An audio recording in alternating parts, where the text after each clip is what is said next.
Let's dive into the discussions shaping the nation. Thank you, Lassie Corla, and I move the motion. Minister, as you know, last year more than 16,000 eviction notices were issued by landlords to tenants in the private rental sector, and more than half of those eviction notices were on grounds of sale. Sale of property is the single largest driver of homelessness for families, for couples, for singles, and indeed for pensioners. And as a consequence of that, in the last year alone, the number of people in emergency accommodation funded by your department has increased by a significant 13%. We have never had as many adults and children, single people, couples, families and pensioners in emergency accommodation since these records began. In April 2023, under pressure from the opposition and frontline homeless service providers, the Tenant in-Situ scheme was properly reopened, and local authorities in particular were given the flexibility they needed to ensure they would buy homes to prevent families and singles becoming homelessness. And while we don't have the final figures for last year, Minister, somewhere in the region of 2,500 households have been prevented from the trauma of homelessness because of that scheme. Minister, this scheme is working.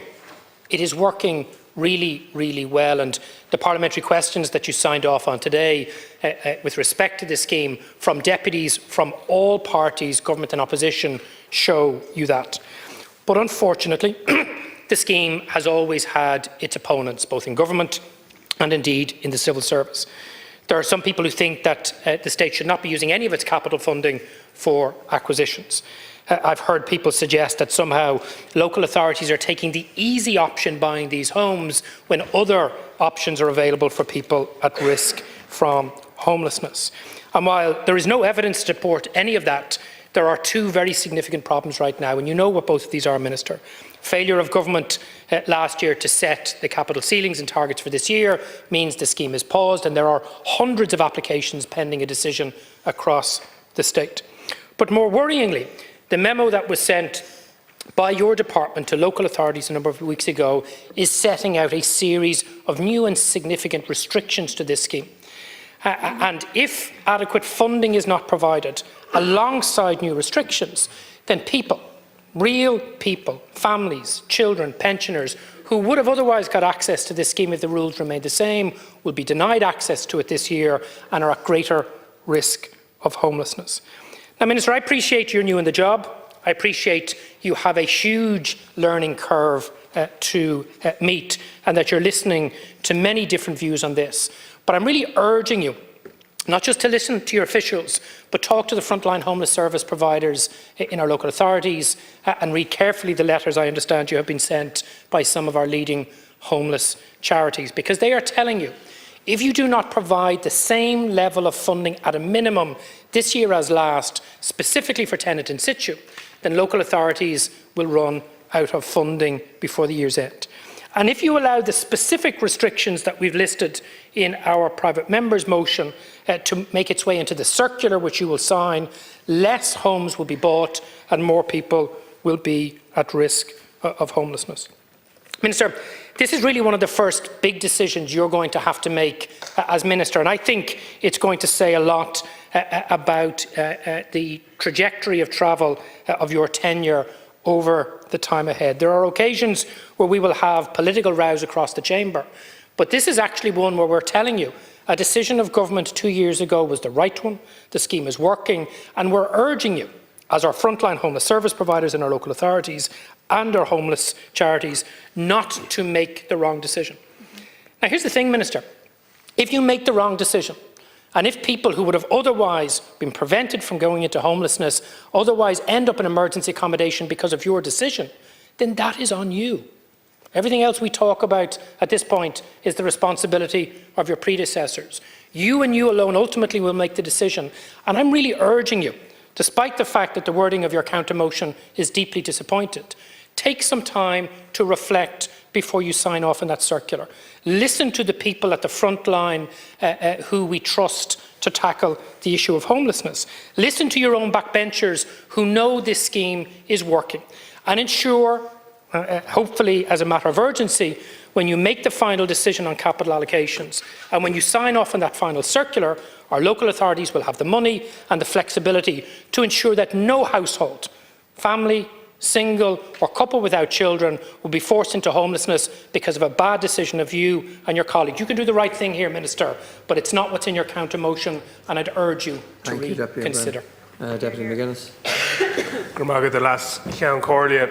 Minister, currently in Waterford, 17 applications under the Tenant in-Situ scheme have been suspended. And that's 17 families grappling with huge uncertainty and anxiety, not knowing if they will have a roof over their heads this year. And that situation and that sorry story is replicated all across the state in the hundreds. The moves by government to reduce funding and restrict the Tenant in-Situ scheme will lead to children, women and men becoming homeless right across the state.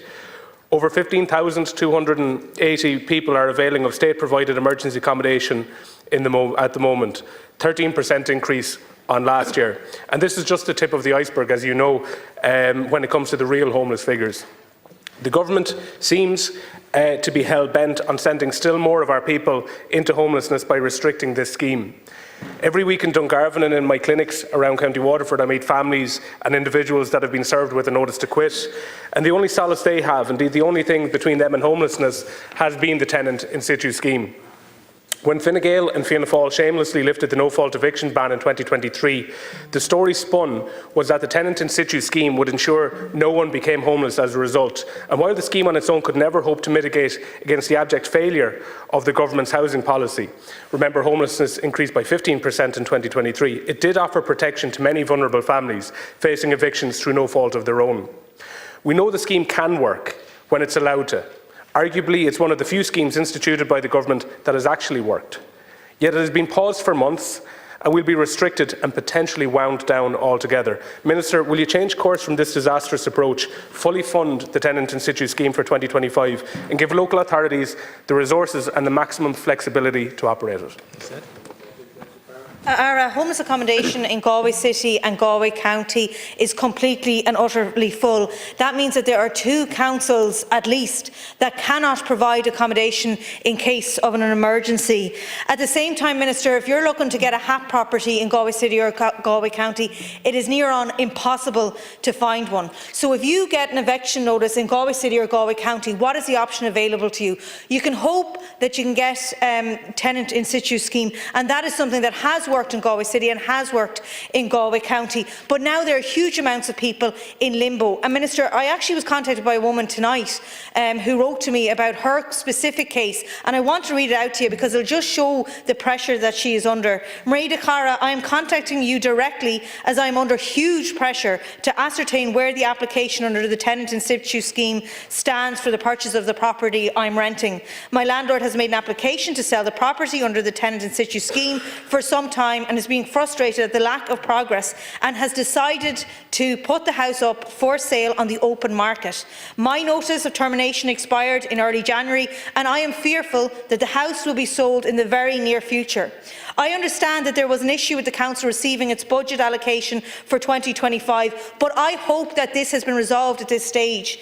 If the house is not purchased under this scheme, it will be an incredible pity, as the house would be a very good investment, especially in such a rural area.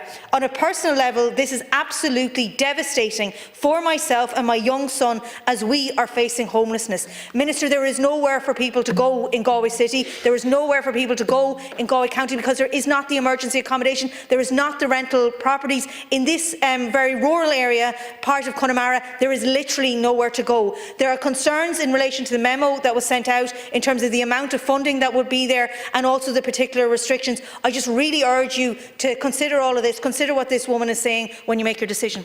That's it. Minister, I don't expect this government to tell the truth in relation to anything relating to housing, given the Taoiseach's repeated refusal to confirm or deny that Minister Jack Chambers deliberately misled the Irish people during the general election. But here are some truths. Since April 2023, 2,500 households have been prevented from becoming homeless because of the scheme. 16,546 notices of termination were issued to private residential tenants last year. more than half of those on the grounds of landlords intending to sell the property. The number of people in the Department of Housing funded emergency homeless accommodation increased by 13% in the last year to 15,286, including over 4,500 children. And I was shocked late last year when I started to get emails and messages from people in relation to the length of time it was taken, or the fact that the local authorities weren't approving any new tenant in situ applications. This left people absolutely puzzled, and I got onto the Housing Department in Fingal, and they confirmed, yes, we can't proceed with any more because the government haven't given us the figures, and it left hundreds of people, families and individuals, without a decision due to a lack of funding. This is a result of the government's failure to give the targets and its funding that is putting greater numbers of people at risk of homelessness, and landlords are getting frustrated. People who want to sell their homes to the local authority, they want to sell them, and they are disengaging from the scheme. So let's make it simple. You need to ensure that local authorities have the maximum level of funding and targets to be able to operate the social housing tenant in situ scheme. You need to provide the local authorities with flexibility to operate the scheme and reject the new restrictions that are being proposed by the Department of Housing. Minister, I wish you well in your new role. The tenant in situ scheme has been hugely successful in preventing hundreds of families in Cork from becoming homeless. This scheme has allowed Cork County Council to buy up properties for tenants who face a no-fault eviction notice, allowing the family to remain in the property as council tenants. This scheme is working, and it should be expanded to ensure the maximum number of tenants at risk of eviction and homelessness can avail of it. But instead of increasing this vital protection for renters with eviction notices, the Minister for Housing has reduced funding and cut targets for this scheme. He has also imposed a series of new restrictions on the operation of the scheme. For example, under the new rules, single people and couples without children will be excluded. This in itself is deeply, deeply concerning. This new rule not only disregards the realities many face in our society, but also maintains unfairness in a system that should be about providing housing stability for all who need it, regardless of their circumstances. Single people and couples without children are just as vulnerable to housing instability as families with children. Now, with the exclusion of these groups, the Minister for Housing is telling many people that they are less deserving of having a stable home simply because they do not fit the certain family model. This is not only an unfair distinction, but a deeply discriminating one. In the short time I have, it has been covered on Red FM and all local papers the last number of days. Jonathan is 33, lives in a caravan in Cove. Stayed in his sister's place, had to move to a car park. Council are pushing him on again. He works 2 jobs. He can't get on the housing list because he doesn't have an address. He was told to use his sister's address. That means her rent goes up. So the system here is very, very unfair. I want to put that on the record because I think there's many, many other people like this. But I will finish with saying that housing should be a right, not a privilege. Determined by the size of your family, the restrictions of a tenant in situ scheme need to be reversed to ensure that everyone, single or couple, parent or not, has access to a secure, stable home.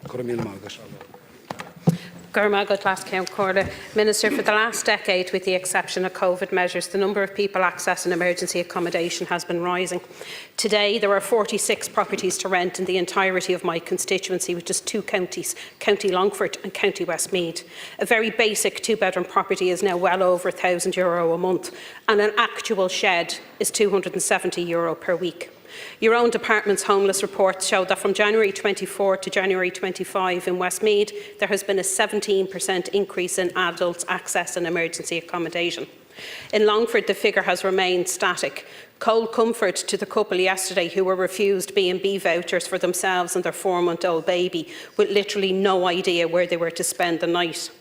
The emerging trend, Minister, of parents with young children seeking emergency accommodation being threatened with referrals to Tusla is nothing more than repugnant. These parents are incredibly aware of the difficult position they are in. They are literally living it. Yet the tenant in situ scheme, which has prevented some 2,500 households from becoming homeless has been in turmoil, and there are hundreds of applications left in limbo.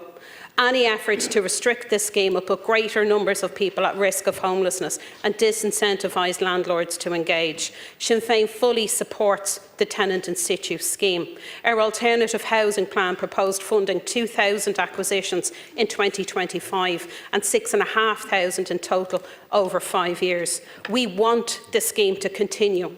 We want the scheme to continue at the current rules, with no new restrictions, the same levels of funding, because you have an obligation, Minister, in your new role to protect those vulnerable families that are so desperately in need of long-term, secure homes.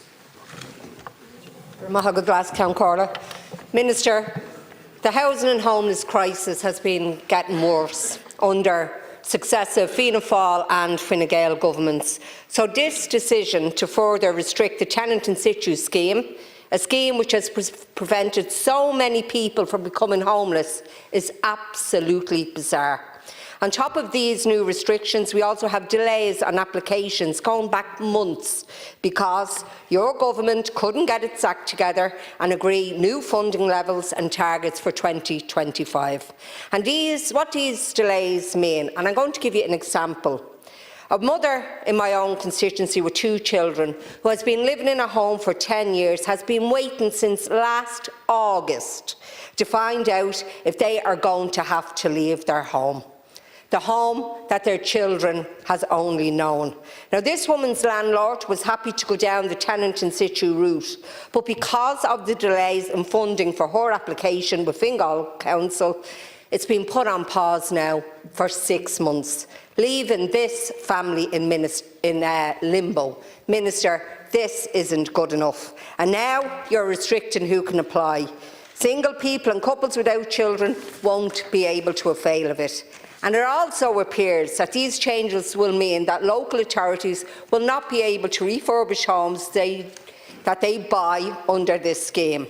To me, Minister, this reads like an attempt to do away with the scheme itself by making it totally unworkable.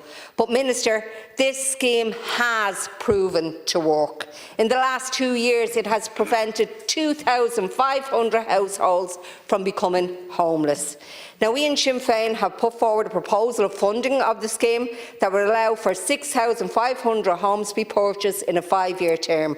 We want to continue to work under the current rules, and we want to make sure that local authorities have the staff to process the applications.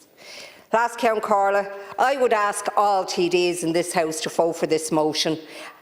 This motion also calls to give local authorities the funding and the flexibility to help this scheme. This scheme, Minister, will prevent other families going into homelessness. Please, please support this motion. Thank you, Deputy Quinlivan. Minister, the announcement made by yourself on the Tenant in-Situ scheme will make more people in Limerick homeless. That's a fact. That's what you're doing. The changes announced by yourself are a mistake, and they should be rolled back as a matter of urgency. The scheme, as this stood, was working. It stopped thousands from becoming homeless. It should have been expanded. It should have been further funded. It is one of the simplest ways to deliver homes for working people. Instead, the Minister has reduced funding and cut the scheme's targets. The restrictive and punitive new rules exclude those who have no children and also exclude single people. Perhaps most ridiculously, councils that have no money for refurbishing their properties cannot now reclaim refurbishment costs from your department. The limited funding combined with additional restrictions makes increasing homelessness, as I said, in Limerick inevitable. Limerick Council held a webinar with councillors last week about the impact of these changes and regarding the current state of play of the housing support in Limerick, and the situation, as you can imagine, is very, very bleak. Across Limerick, there are 107 acquisitions on hold from last year, and with a capital funding allocation for second-hand acquisitions at around €6 million, we understand it is estimated only 20 to 22 of these will proceed with. What that means is there is no capacity to purchase any future properties where notice to quit orders have been issued. What that means is there are 85 households we know of whose inhabitants will become homeless. This excludes any notice to quits from this year. On top of this, there is no refurbishment costs assigned to acquisitions of any properties purchased in a condition short of turnkey ready cannot be prepared for those in need of housing. When the government was formed, there was a lot of rhetoric about getting to grips with the housing crisis, and it looks like you're falling at the very, very first hurdle. After five years of failing to meet targets of ever increasing homelessness of a general election where the actual targets were hidden and public deceived, one might have hoped a new minister might start with a new approach, an approach that keeps people out of homelessness. At last, this is a case of here we go again. Here we go again with more homelessness. Here we go again with sky-high rents and house costs rising. Here we go again with restrictions imposed on those most desperate for housing and those who cannot afford to purchase their own home. I think the Minister would be best served to take note of the opposition on these charges. He should increase the capital allocation for 2025, not reduce it compared to 2024, allow refurbishment costs and the arbitrary 2-year housing support rule, stop excluding single people and couples without children from the scheme. The Minister says he is committed to ending homelessness, yet takes actions that will only serve to increase this already high numbers of people who are without a home. Thanks. Minister O'Sullivan. I'll be taking the opening statement on behalf of the Minister, and just want to say, look, first of all, I very much welcome this motion. Over the last number of weeks, we have heard called. What's that? Amendment? Yeah, we'll be moving we'll be posing this and moving the amendment. Yeah, I'll be doing that later in the body of the speech, Laskin Corla. But just very much welcome the motion in that over the last few weeks we have heard calls from opposition and government backbenchers to continue the Tenant in-Situ scheme to ensure that's in place, to provide clarity on it, and that's exactly what we're doing today, and that we are continuing the Tenant in-Situ scheme. And we're doing it because of the reasons that you have been outlining. Over 2,000 people, families, households have avoided homelessness because of the scheme. So we very much welcome that, and it has been a success. And that's why we are continuing it. But we are continuing with guardrails. We are giving still significant amounts of money to local authorities to acquire homes for those who are at risk of homelessness. But there has to be some type of guardrails in place. And I've heard it referred to as restrictions, and I've heard on many occasions that single people will be excluded. That is not the case. We are giving flexibility, but there will be prioritisation criteria. And when you're dealing with the figures and the sums of money that we're talking about, which are necessary to ensure that people avoid homelessness, there is a degree of having to have those type of guardrails in place to ensure that it's done properly. But I suppose the upshot, and I think something that has been sought by both government and opposition, is clarity on this. And the clarity is that the Tenant in-Situ scheme will be continuing. As I said, I welcome the opportunity to speak here today to oppose the motion on behalf of government and to outline to you the progress made to date with second-hand social housing acquisitions, and specifically tenant in-situ acquisitions, and make clear that the concerns raised are in fact already being addressed. The clear focus of government is to increase the supply of new-build social and affordable homes. Increasing the overall housing supply is key to addressing the housing challenge, and in particular preventing and ultimately eliminating long-term homelessness. Notwithstanding, government has and will continue to support a targeted second-hand social housing acquisition programme which responds to the needs of the most vulnerable. Government has therefore increased the 2025 budget for the second-hand social housing acquisitions programme from 60 million available over Housing for All to 325 million, and is giving local authorities the flexibility required within the programme to respond to needs locally. Tenant in-situ acquisitions are recognised as a key measure in preventing homelessness. It positively benefits vulnerable tenants that receive a notice of termination from their landlord, and as such, I want to reassert the Government's commitment to the continuation of more focused and targeted programme to ensure it benefits those who are most in need. Under Housing for All, there is provision for 200 social housing acquisitions per annum to 2030. In light of the challenges in addressing homelessness and the reported uplift in the number of landlords exiting the private rental market and HAP and ROS schemes, Government introduced tenant in-situ acquisitions in 2023 as a temporary short-term measure to address the issue. This was continued in 2024 and has now been extended into 2025. Since the introduction of the Tenant in-Situ programme in March 2023, more than 3,100 second-hand homes have been purchased, with approximately 2,000 of those being tenant in-situ acquisitions. It is worth noting that Residential Tenancies Board received 16,546 notices of termination in 2024. This was down 13% on 2023. 9,170 of these were issued as a result of landlord intent to sell the property, and this was down 20.7% on 2023. The continuation of tenant in-situ acquisitions in 2025 is a clear indication of Government's commitment to preventing homelessness for HAP-RAS tenants who have been served a no-fault notice of termination. To ensure the most vulnerable cohorts are protected, eligibility criteria are being introduced. These criteria will ensure that priority categories of need, such as tenant in-situ, older persons, people with disabilities and people exiting homeless, can benefit in a fair and equitable manner from the programme. These criteria include priority for those most at risk, such as families with children, people with disabilities and older or vulnerable person.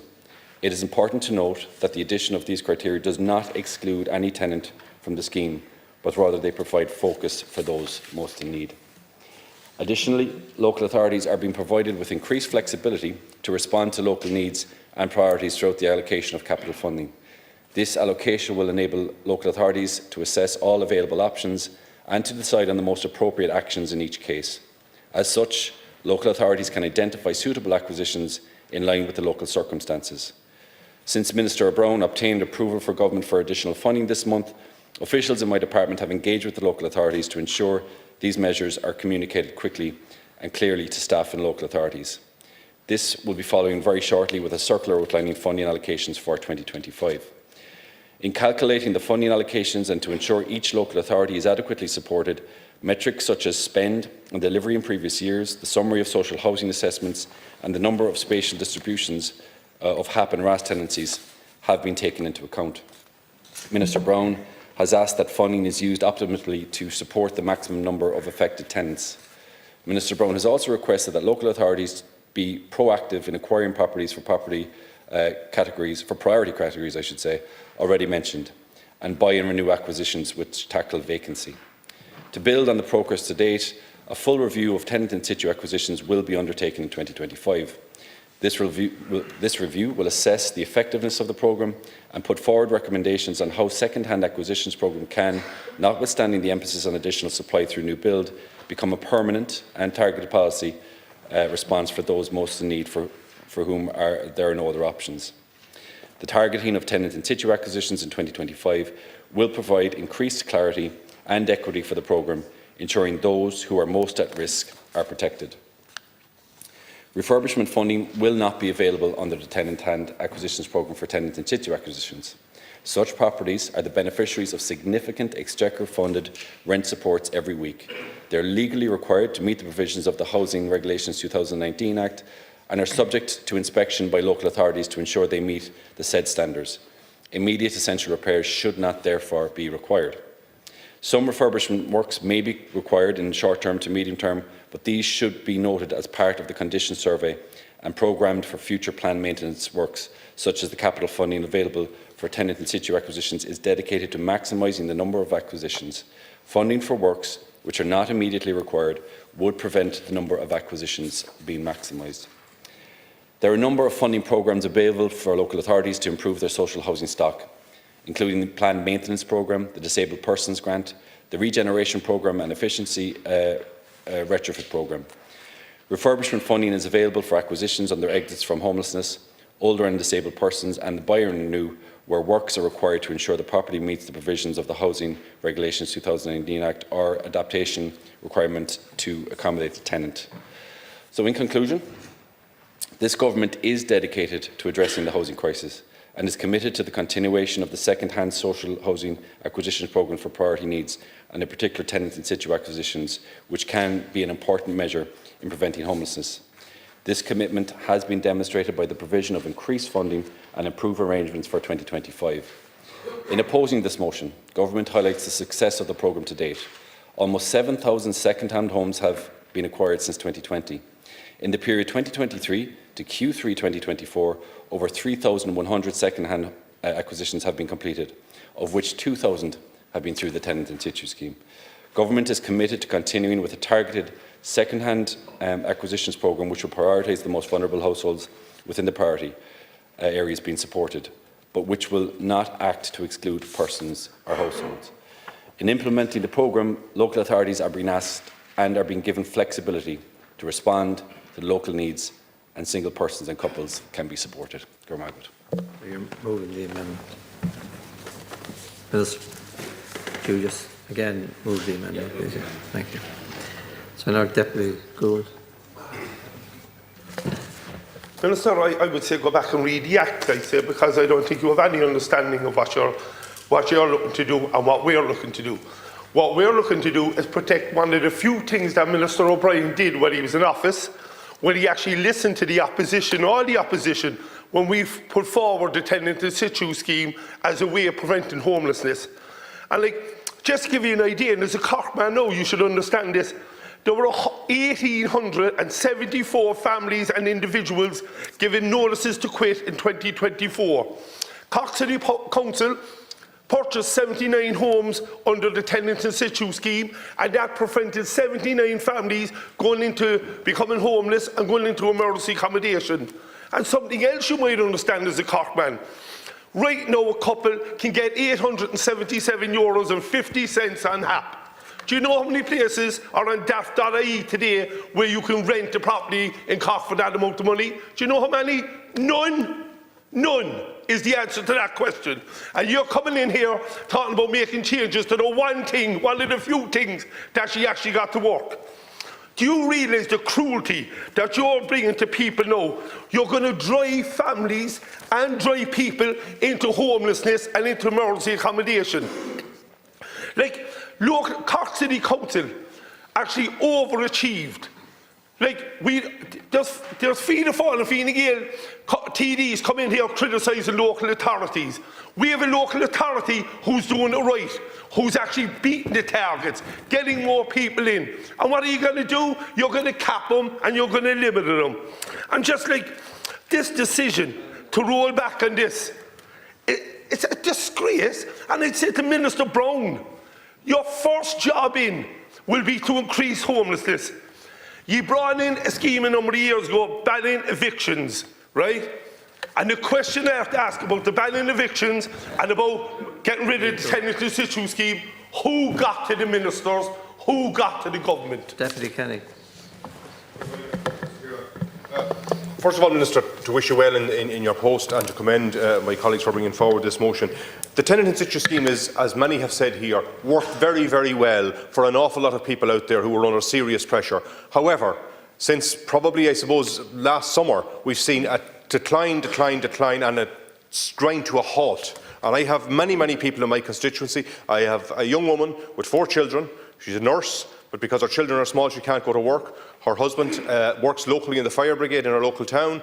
They are in a rented house. They have a notice to quit. It's valid. They're going to have to leave that house. They can find nowhere else to go. And the Tenant in-Situ scheme is the only option they've got. And up until now, they have been told that it is not open, that there is nothing there for them. And you're saying, and I respect, you're talking about that you're going to have the circular coming out. The question is, why has that circular taken so long to come? Where has it been up to now? Where is the sense of urgency in delivering for people? Why are local authorities not clear? You're saying you're going to bring clarity. What has taken so long about this clarity? Why? Why delay? Why can't we have it now? Why can't people know where they stand? Why can't the local authorities know how much money they're going to have so that they can go out there and purchase the houses to take people out of their misery? Because it is hugely stressful. And I have dozens of people across my constituency, and I'm in a rural area which doesn't have the same housing pressures as a lot of our urban areas have. But I have dozens and dozens of people in this situation where they have notice to quit, where the local authority is prepared to buy the house, but they do not have clarity from you, Minister, to try and deliver this. So what we need to do now is you need to support the motion we've got, and I take it you've put an amendment to it, which usually means the government in some backhanded way is going to oppose it and going to go off and do their own thing anyway. And what you've done up to now has been a failure. And don't continue with that failure. You're a new minister in a new position. Start where you mean to go on. Show that you are about something different, that you're going to actually deliver for the people out there who need delivery, because too many people are in too much stress and this government is letting them down. Thank you. The number of adults accessing emergency accommodation across the north east region of Louth, Cavan and Monaghan during a single week in January of this year was 263, a nearly one-third increase on the same period as last year, and the number of children was 130, near a 70% increase on the year-on-year. So what can you do? The Tenant in-Situ scheme is one mechanism that provides a vital protections to ordinary renters from facing into the cruel, unyielding reality of a local rental market that simply does not have the stock to adequately meet demand, let alone do so at a reasonable price. By facilitating local authorities purchasing homes, not only does it provide a security of tenure for that renter, while also increasing the rental stock in general, but it also prevents that person from joining the growing list of those accessing already overstretched emergency accommodation services. The proof of this scheme is that it has prevented more than 2,500 people from entering homelessness since April 2023. The new Minister, you will face a significant test in the coming days. Will you adequately fund this scheme for the 2025 without reducing undue restrictions? Or will you underutilise or even allow this crucial renters' protection against homelessness to effectively wither away? I would like to commend my party colleague and Sinn Féin spokesperson on housing, Deputy Owen O'Brien, for bringing forward this motion tonight and mandating the Government to ensure that local councils have the maximum funding available to operate this scheme, and to reject undue restrictions which will serve only to exclude those who could benefit from this vital support. In particular, as the housing crisis worsens year on year due to failed government policy, I would appeal to every deputy in this chamber to absolutely reject proposals that would see the deprioritisation of single people and couples without children from accessing this scheme. I would therefore again appeal to every deputy, and I appeal to you, Minister, to endorse this policy or this motion. Thank you. Dr. Crowe. Good Margaret. It doesn't make any sense, but the government seems to take every opportunity it can to make the housing crisis even worse. Like we've heard here tonight, you know, the amount of people that that saved 2,500 households from being made homeless. Families with children, couples, single people, including pensioners, have been presented from long stays in emergency as councils were able to buy their private homes. So we know the scheme works. So the question is, why, Minister, why have you not signed off on the scheme? And why are councils waiting for an answer from your department? I was dealing with a case today, and a family are going to be told tomorrow that the landlord is gone out to the open market and he's already got a valuer in. The house has gone up 30 grand since it went into the scheme, and you know the landlord will say he's given all the information. The local authority will say that they have all the information, but they haven't been able to sign off on the scheme. So there's problems there with the scheme. But you know, it's a lifeline for ordinary families, and what we're asking, Minister, is that you throw out that lifeline, you give certainty to the market, and resolve this issue that's outstanding. Margaret, takim Michel as scéim shot scéim tíhicht a hóisiilta de Toronto an láthair mar go scéim a bhí agus masam go córáid leanúnt atá dailá le siúd tá an liste tíhicht hóisiilta Sinn Féin agus atá faoi bhagart gombeadh siad gan déan amach an seo. Níl annach pís amháin don le céim ar gá chun daile leis an géir chéim tíhéachta agus ligann siad a clanna seasamhacht a bheith có ina saoil seachas bat agus bóthir a bheith tugadóibh. A lándáibh siúd atá ag glórach takeíocht don lehéil is céim bíonn siad insna tithe ar fad tréimhse cuiseach fada agus bíonn siad ceangad leis an cantar an bhfuil siad i géirí fannacht. Others have spoken about the need to address this in terms of making sure that there's less homelessness, but there's also a need for quicker decision. And there's a need in particular, and I listened to the Minister and what he was speaking about the lack of refurbishment funding in this. That's absolutely ridiculous given the situation a lot of these families find them in. A lot of these homes were not visited by local authorities because over the years the HAP or the ROS wasn't adequately addressed, yet you're expecting them to stay in those accommodations. I have one case of a 29-year-old with 2 autistic children who's paying privately for therapy because once again the state had failed her. But 7 years into a HAP payment, no assessment was ever done on her property. Yes, that's bad, but it's even going to be worse if you put those 2 children into homeless accommodation for God knows how long, given the state of the homeless list in this city. So this is one of the schemes that can work. This is a landlord who's willing to engage, but he has been forced to look at the private market because of the delays in you making the announcement on this scheme and the delays in local authorities addressing the problems, and also the fact that local authorities said they won't move because there's adaptations like attic conversions, and yet you're talking about allowing sheds and back gardens, and you're not allowing people to live in the home that they've been in for 7 years. Party an lucht ibre agus cruúide bomaide tomaide tosach le teachta síhan. Ar mágad cahirirlach agus bála mo buchas dús bora gháil leis an Party Sinn Féin as ocht an rún seo a thuirt faoi bhrád an dáil agus mullen Party an lucht ibre an rún seo. The government's announcement in relation to Tenant in-Situ leaves more questions than there are answers to.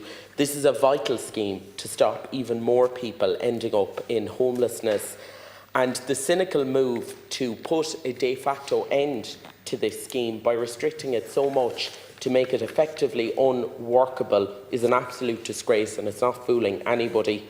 And the fact of the matter is that people who are facing no-fault evictions are simply not high on the priority list of this government, and that's a fact. And this has effectively been confirmed in the circular issued to local authorities, and I quote, "The purchase price and associated fees, e.g. valuation, legal, etc., will only be recouped to local authorities, AHBs, and must be within acquisition cost guidelines." And this means that no refurbishment costs can be claimed on the scheme, only legal and valuation schemes. And this excludes large swathes of people in the private rented market who live in poor quality housing due to no fault of their own. And we know that AHBs and homeless organisations have written to the Minister in relation to this, and they've said very clearly that access to funding for refurbishments was a barrier, in fact, to the success of this scheme. And this scheme was a successful scheme, a reasonably successful scheme, and one of the few wins that the previous government had when they lifted the no-fault eviction ban. It's now the 3rd week in March. We are effectively 1/4 of the way through the year, and local authorities still do not have a unit allocation for tenant in situ. The scheme has effectively been in perjury since the general election, and I know in my own local authority that my own council had over 100 applications literally left in perjury at the end of last year, and they reckon, and they've told me, that under this revised scheme they'll be lucky if they are able to complete 20 this year. And I want to focus my contribution in particular to the changes in the scheme. I don't understand for the life of me why you are now excluding single people and what they have effectively done to deserve this, because we know single people are the biggest group on the social housing list that aren't really moving, and we know we have a chronic shortage of one-bedroom units, and this will make the situation even worse. And I don't and either why the sins of the landlord are being put on the head of the tenant by making landlords who are not registered with the RTB ineligible for this scheme. Because the fact of the matter is, tenants in the private rented market are some of the most precarious people in housing in this country, and many of them are terrified of their landlords. They're terrified of getting a notice to quit, and the fact that they could make their landlord register with the RTB is farcical.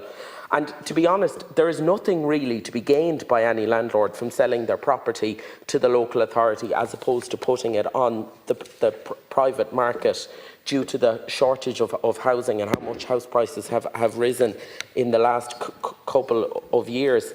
And I can't understand why you are making it even harder for them to do what is right, to do what is there for the common good by making this scheme even harder to access. Instead of discouraging tenant in situ, we should be encouraging it by offering landlords even some form of tax relief to sell their properties tenant in situ to the council. And since these changes, I've been inundated with contact from several concerned approved housing bodies and housing initiatives ever since the changes were announced, and they tell me, and I'm quoting, that the tenant in situ scheme has proved very effective in preventing homelessness amongst hundreds of households since its introduction. It's been a safety net for people who have been issued a no-fault eviction notice by their landlord, and has successfully prevented homelessness, keeping families in their homes and adding social housing stocks to local authorities and approved housing bodies. And I know Novus in my own city of Limerick has been very active in procuring properties in collaboration with local authorities through this scheme, and it's really anxious to continue to prevent homelessness in this manner. And they are concerned that the newly proposed restrictions will severely limit the impact of the scheme, forcing more households into homelessness for protracted periods of time with few exit pathways. And we know now that more families than ever are living in commercial hotels and hubs for far longer than the recommended 6-month period. This type of provision is extremely expensive on the state and can have detrimental impacts on the physical, social and emotional well-being of family members. And under the tenure of your predecessor, Minister Darragh O'Brien, he said, and targets were considered minimum attainment for each local authority, so that if opportunities arose to prevent homelessness through the scheme, local authorities and approved housing bodies could do so. And now you have effectively blown a massive gaping hole in that. We urge you to reconsider these restrictions on tenant in situ, which we believe will have unintended adverse consequences for vulnerable households throughout the country, increasing homelessness at a time when the system is creaking at the seams. Rather than imposing restrictions, this scheme should be extended, and it would be easier with all of us if the government were honest with people, instead of trying to spin this as that it would still protect the most vulnerable. That is simply untrue.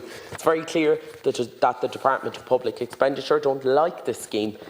It's expensive, and that the Department of Housing have been told to take a scissors to it. And it would be better for all of us if government were honest about that.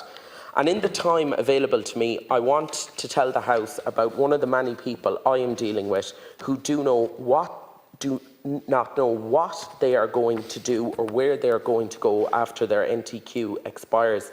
I'm dealing at the moment with a woman called Kira, who's given me permission to tell her story, who was initially told by her landlord that the landlord wanted to sell the home she was living in January 2024.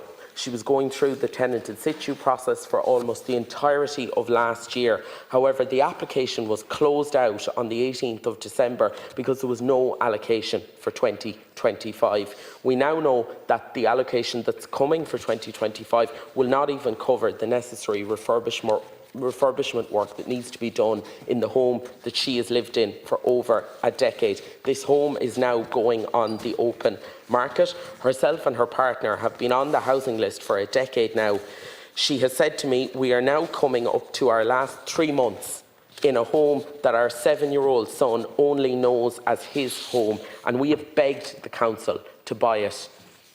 and we are desperate and we are willing to try anything.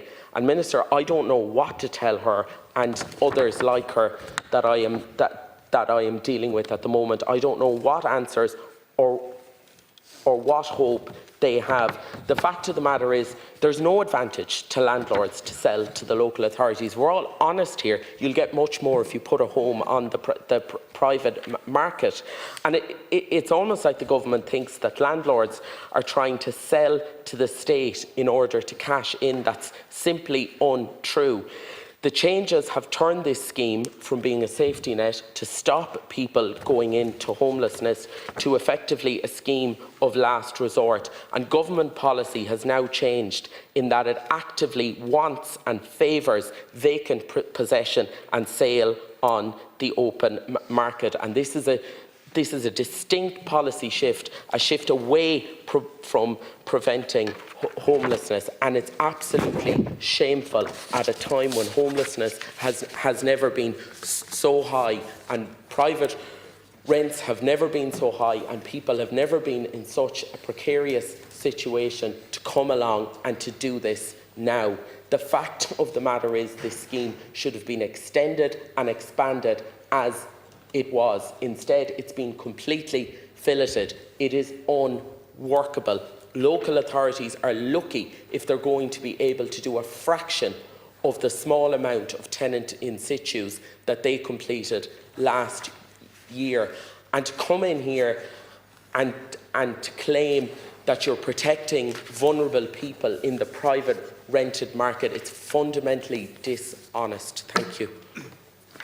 Thank you very much. Just to continue on from where my colleague Deputy Sheehan left off, what the government intend to do if they implement all the recommendations from the Department of Housing is turn, albeit an imperfect scheme, but a scheme that was keeping people out of homelessness, to turn it into a zombie scheme, a scheme that exists in name but is not practical and will not help people stay out of homelessness.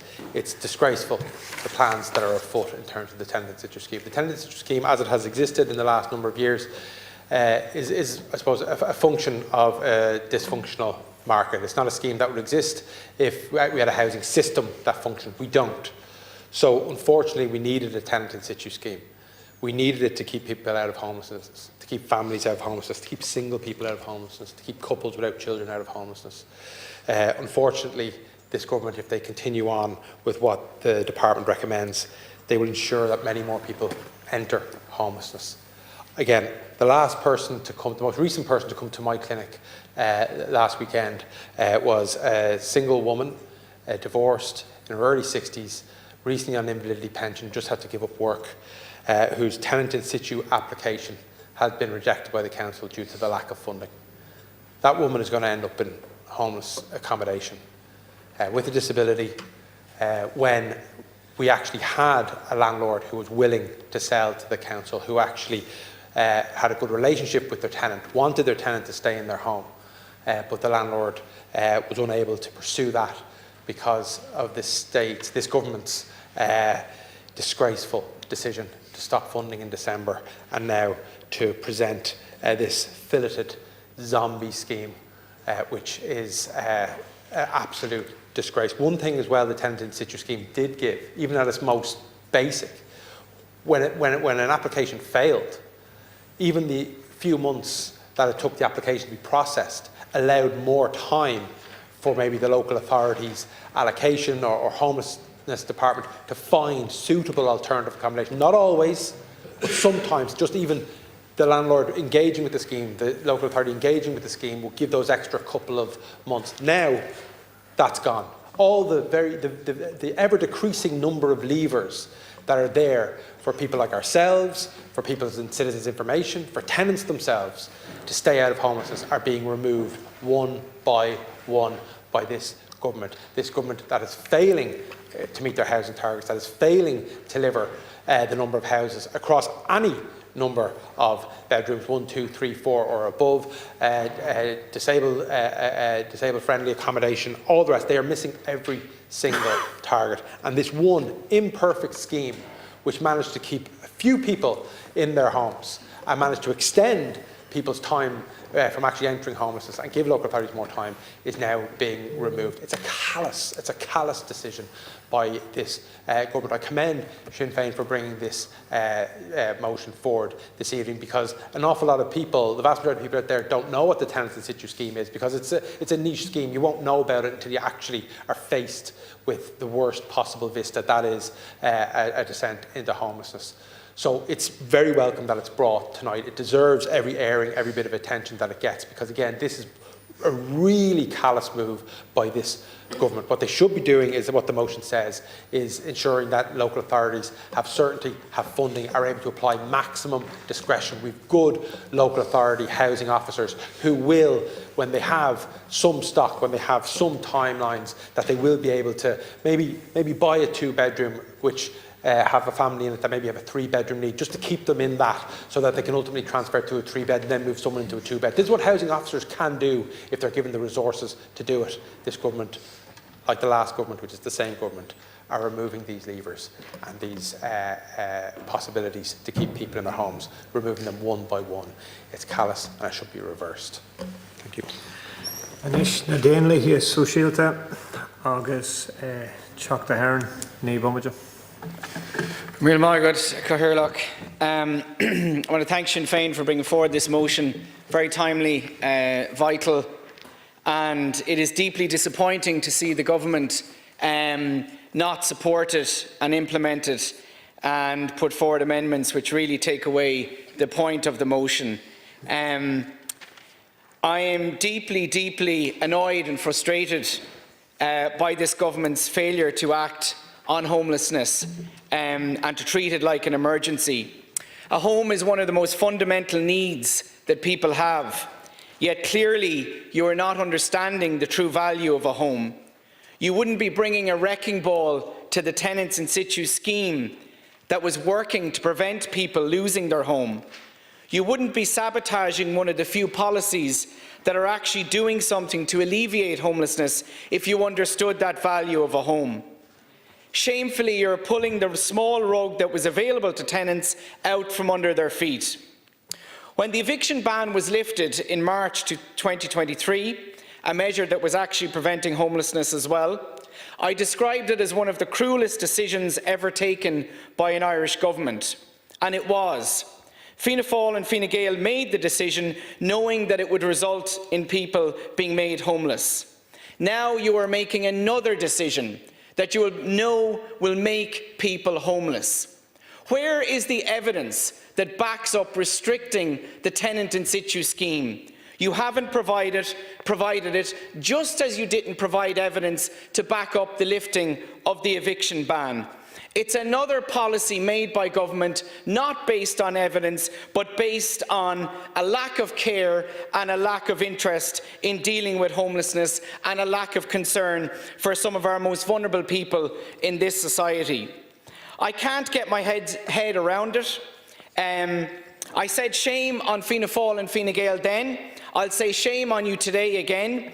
It's a bloody disgrace that the eviction ban was lifted, and it's a bloody disgrace that you're now bringing a wrecking ball to the Tenants in-Situ scheme. When the eviction ban was lifted, the government said that the Tenants in-Situ scheme was the protection, the safety net that was in place to prevent renters being made homeless.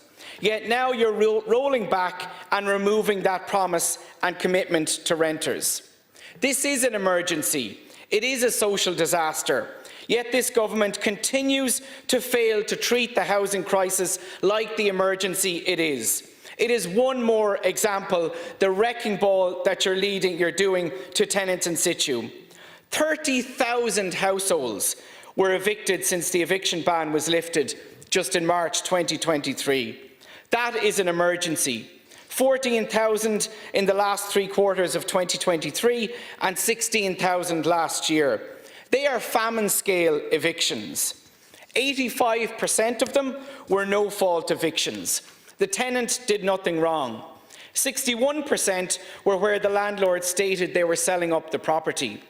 It shows that in most of these cases, evictions could be prevented through a ban on no-fault evictions, which you and your government consistently refuse to implement.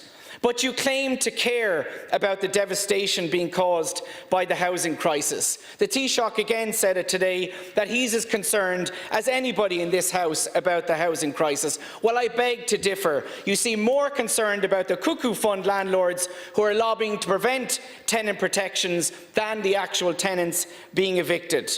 Since the lifting of the eviction ban in March 2023, homelessness has increased by 28%.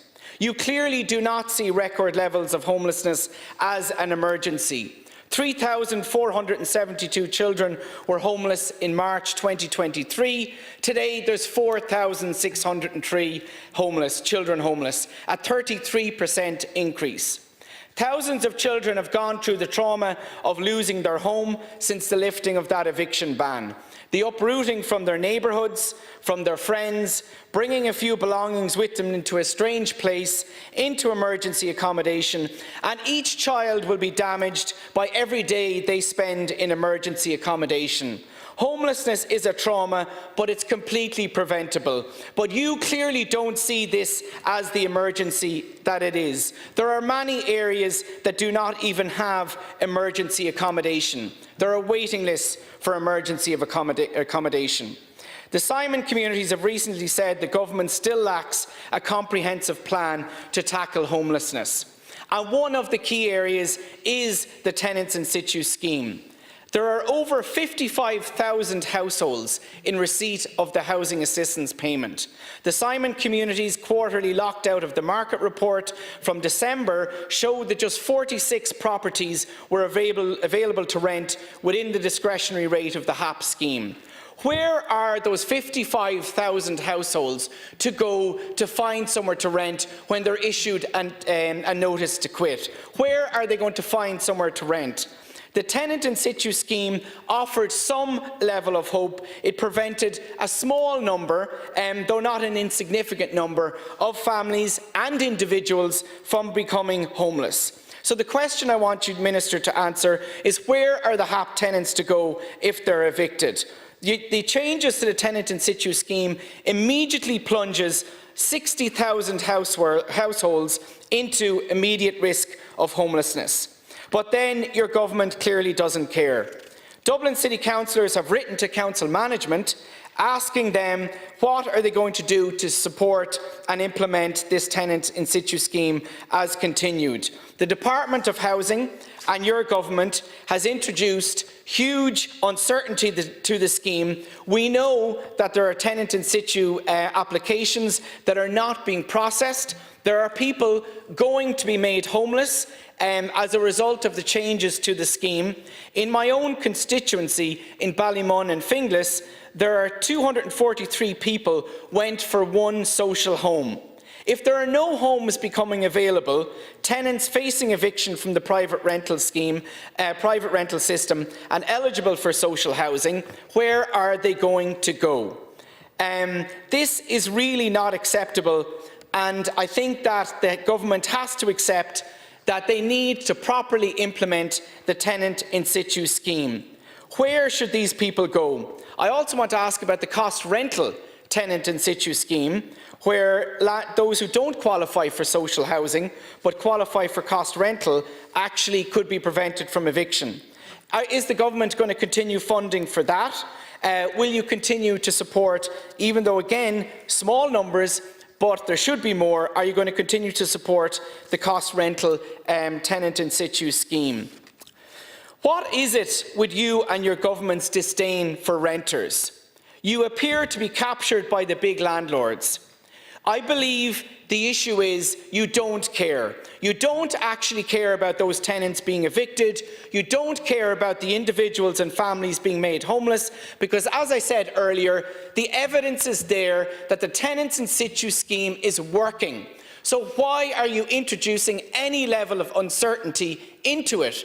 Tell the local authorities, use the scheme as they need it. For any household, individual or family that faces eviction, use the Tenant in-Situ scheme. There is no lack of money. We have billions in budget surplus. Here is a policy that has been proven to work. It can actually work. I would argue and plead with you, reverse your limitations and new limitations on the Tenants in-Situ scheme, keep it working, keep the funding going into it, because again it comes back to the argument, if you don't, it does show once more that Fianna Fáil and Fine Gael don't actually care about renters and those being made homeless. Dr. Cummins. Agad Cahirach Bwahlam Buikas Agaul Sinn Féin as on Tirishkin Shaw. So I'm asking the government to engage with the opposition with housing, because frankly the policies that you're putting forward are ensuring that people go into homelessness, and that's families, children, hard-working individuals, and they're facing homelessness, and there's absolutely no reason for it. This scheme is a solution, and it's so frustrating that we're at this situation that we have to argue over this. So that scheme was set up to help to prevent homelessness. It's meant to give councils the ability to buy homes where landlords are selling, keeping tenants in place instead of putting them out in the street. Sounds like common sense, but it's not actually working that way for the government at the moment. Multiple families and individuals have contacted me in Dublin South Central about their landlords wanting to sell their homes to the council through the scheme, and the landlords, they're willing and wanting to do it.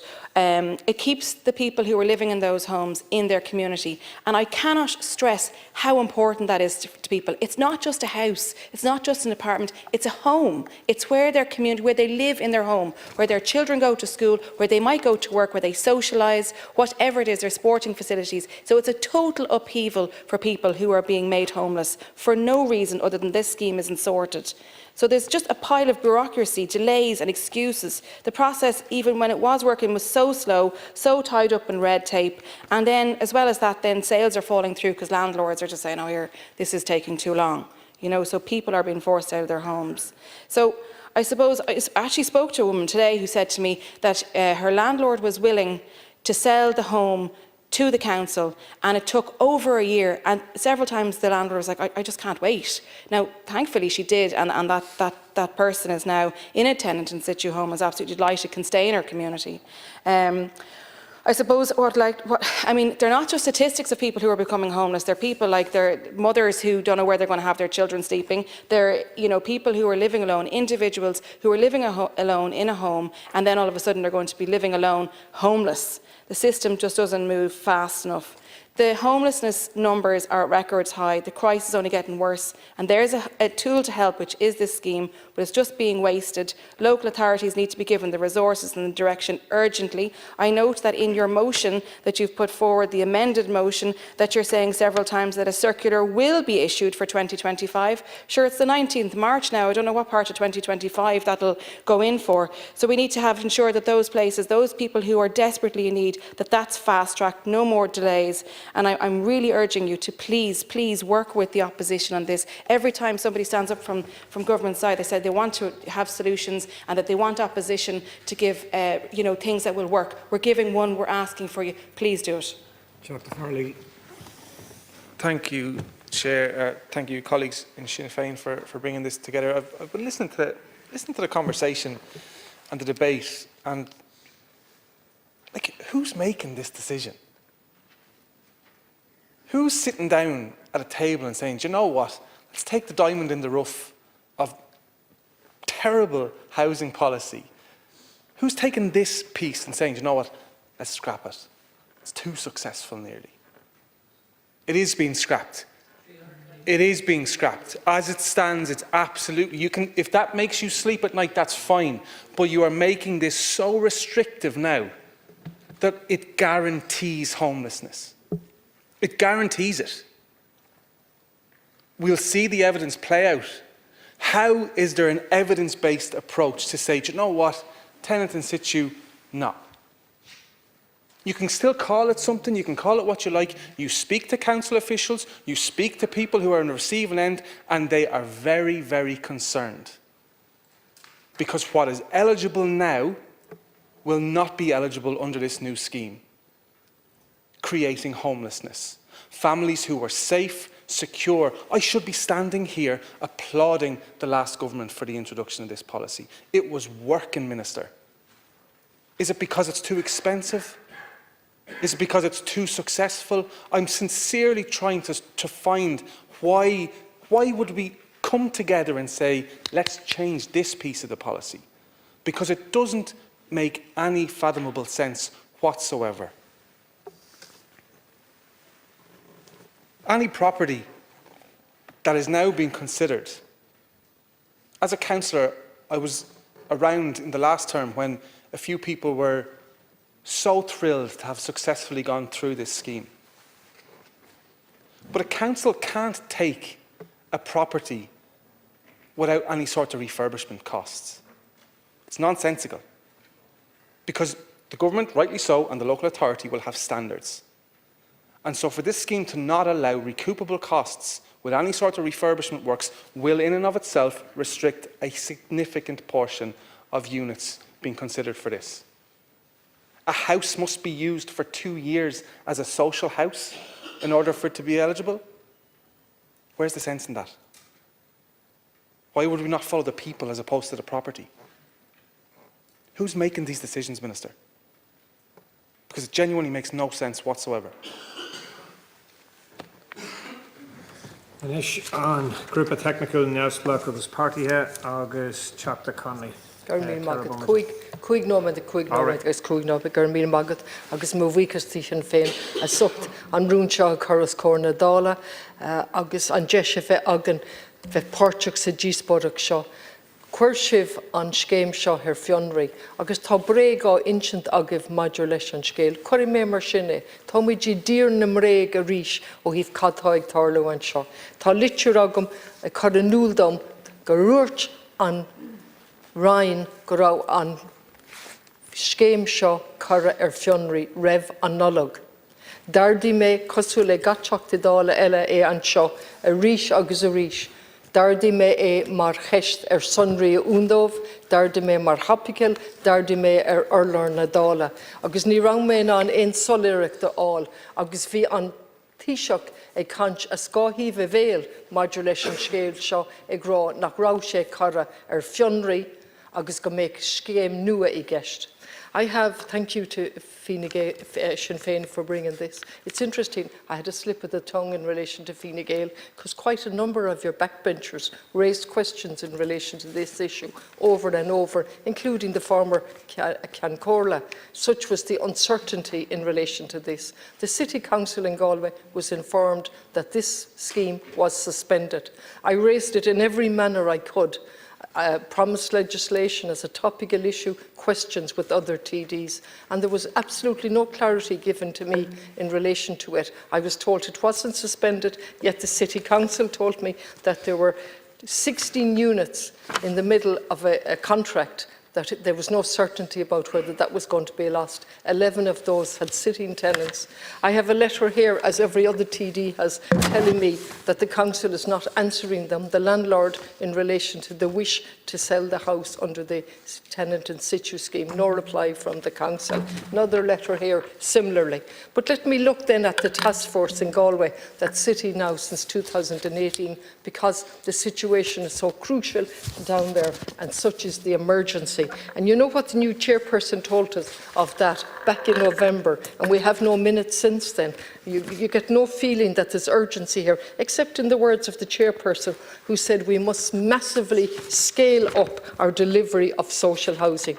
It's acknowledged by both local authorities that the targets haven't been met, and it's acknowledged an acknowledgement targets are not being achieved. And then when it comes to the Tenant in-Situ scheme, page 3 of the minutes, regarding the tenant in situ, Mr. from the department advised was introduced, as you've outlined, in 23 as a temporary measure, and so on, and then it was renewed. It says the department has consistently indicated this limit to the local authorities, but this figure has been exceeded, and this scheme should be a scheme of last resort. Now, I share concerns in relation to the scheme and value for money, but I place the blame firmly on your shoulders for not monitoring this scheme, for not having the figures at your fingertips as to whether it is value for money. And at the moment, it's a necessary scheme. Like all the schemes you've brought in, they've become necessary, but they're all pieces without an overall picture. And so what you've done here is brought in a scheme, the officials in the council got the work ready, and then you just cut it, and then you told us you didn't cut it, and you played games silly games in relation to, absolutely silly games in relation to where the truth lay. And across every party, they have raised questions in relation to this. How did that happen, ministers, if that's not accurate? How was it not clear guidelines given in relation to this, or news of a proper review being carried out by whom, within what length of time? In the meantime, your new restrictions are appalling. And what's going to happen is our homeless services are at full capacity in Galway City. Full capacity. There are no properties available under the HAP scheme. The Simon report tells us that every quarter of every year for a number of years now, when they look at even under the discretionary schemes. So homeless at capacity, no properties available under HAP, and you're doing this with a scheme. It's simply Toshe Docredja, agus ní féidir glacu leis, agus a rís má bhuicas da Sinn Féin a sucht an deis a chóirtún a leid soléirú a áil. Ach mas féidir a rá lumsa na tithe a bhí I mhail ó híomh an scéim a bheith ar fionraí. An bhfuil na tithe sin inis I seileamh na cóirla I ngáile. Tá sé ordaí go min-minig agam agus ba bhatam soléirú. Gur magat. The proposed changes, Minister, to the scheme are hugely concerning. The proposed changes, I believe, will cause havoc. This is a scheme that was broadly welcomed across the House here. It's a scheme that has seemed to be working, doesn't need to be improved. Of course, everything can be improved, and I would have no objections to that. However, the proposed restrictions that you're going to put on it could render this redundant and it's going to increase the risk of homelessness. There are no vacant spaces in homeless services in most counties, including the one that I live in. For the simple reason is that the number of people that are losing their tenancies and finishing up in homeless accommodation. Putting in place restrictions such as that property has to be registered with the RTB, you know as a constituency TD that there's a lot of rented property out there that isn't registered, and the tenant has no power to change that. That's the reality. Exclusion of reasonable refurbishment costs. This doesn't bear any resemblance to reality. The facts is that any local authority official will tell you, and you know this as well, that homes in the private rented sector, they don't receive that regular maintenance. There will be shortcomings there. No home will come in without it needing, very few will come in without needing 10, 20 or 30,000 on it. And, you know, they say people who have a disability are supposed to be okay in this, but there won't be, Minister, because there will be doors have to be widened, there will be bats have to be taken out and a shower put in. And if there's no flexibility there for the local authority to do that, that will not help their case. The 2-year rule, in other words, that the house has to be within the social housing net for 2 years and the tenant getting a rent subsidy, housing assistance payments or rental assistance payments, that is going to cause problems because a lot of them won't be in it 2 years. So you're making it very, very restrictive. It's going to, you know, it's going to cause problems and it's going to limit the number. I want to just say this to you as well, that in County Laois it has been used in 2023, it has been used in 2024. In 2025 there are a number of homes there that are in the process of buying. But it's all on hold. It's on hold because there's uncertainty now in relation to what's going to happen. And the owners of the property, they will not wait indefinitely. And that's just a fact of life. And I'm not exaggerating anything here. What I'm saying to you here is that there are practicalities. The people who drew up this, I'm not too sure who did. I'd like to know. But they have no idea what's going on out there in the real world. And I don't mean that in any condescending way. I'm just saying it doesn't bear any resemblance to reality. So we want to keep this scheme working. We want to keep this working. By all means, come forward with improvements to it, value for money or whatever else. You know, I think reasonable people will support reasonable measures. And just, you know, it feeds into it shows the shortage of supply of social and affordable housing to buy. And I just want to mention to you for a minute in relation to the mass production of homes. You know, it's one thing that's never talked about here in this House. I took this up with previous ministers, with four of your predecessors and with Secretary General of the Department a number of times. And the main parties in this House don't seem to focus on it. But, you know, we need somewhere between 6 and 10 house types to meet the different types of needs for different sizes of families, disabled people, elderly people, etc., single people. So, you know, we need to use the same plans across the state. And here's the reasons why. Having to bring in an architect and start with a blank canvas on every housing scheme, it's costing a fortune. It's costing 10 to 15% extra of the cost. It also delays the time and slows things down. And then those designs are sent back and forward to the Customs House, between the Customs House and the local authority, technical staff, and this can go on for a period of time. So you're cutting out all of that. How the houses were built, and I'm not arguing for 1930s or 1970 type houses, but how we increased housing supply in the 1930s and the 1970s and in other years when the state was a lot poorer. We mass produced. You know, do you really think that people in Laois care if they're living in a house that looks like one that people are living in Limerick, in an affordable house to buy or a social house? I certainly wouldn't anyway. And that's how we done it. Anybody who ever produced something at scale done so by mass production. And I'm asking you to talk to the senior officials about this and to change it. We need to be able to copy and paste plans. We need to be able to use those same plans, you know, reduce the cost. This is an unnecessary cost in terms of the bill for the houses, speed up delivery. Let's use the same plans across the state to fit the different house types. And I'd ask you to seriously, I'm saying that to you, important, I think it's a very important issue, I'd ask you to take it on board. Thank you very much. Coppinger. Thanks, Ciarán. Well, I am actually asking you to do what was done in the 1970s, and I'm certainly not going to apologise, because we need social housing built on a massive, massive scale. There is no other solution to ending this housing crisis. Now, I was in this Dáil over 10 years ago, and housing was the huge, huge issue. God, it seems to be so inconsequential to the government now, it's actually unbelievable in comparison. And I thought it was bad then. I just can't get over how, like, the Taoiseach actually said that housing hadn't been a central issue in the election campaign. That was his excuse for actually, you know, for your government basically telling lies to the population about the housing figures. How could housing not have? It was the biggest issue in the election, bar none. And what I never can get over is I represent a constituency that there's a Fianna Fáil rep and there's a Fine Gael rep. So we represent the same constituency. But yet all the housing problems seem to come my way or the way of, say, Sinn Féin. They obviously don't go to your party, because otherwise you would care, because we are snowed under with the misery of the housing crisis. So just in Dublin West, for example, Hansfield Educate Together, my own daughter used to attend that school, has put an ad up on Facebook asking parents, can you please, have you any rooms? We cannot get teachers for the school.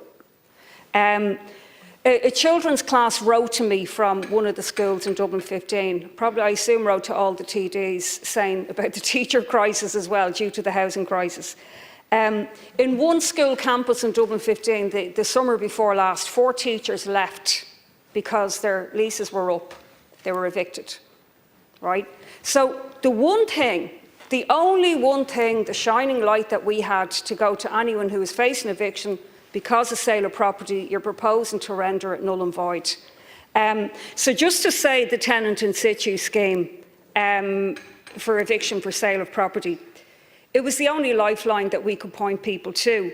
It is problematic because, number one, you have to get the landlord to agree to it. You have to get the local authority to agree to it. What are TDs and councillors meant to say to people now who are facing eviction? I'm just wondering what your answer is on that. There were shortcomings in the scheme. For example, there were 16,531 evictions since late 2023 for sale of property, but yet there was only 2,500 people helped through this scheme. So there should be a lot more.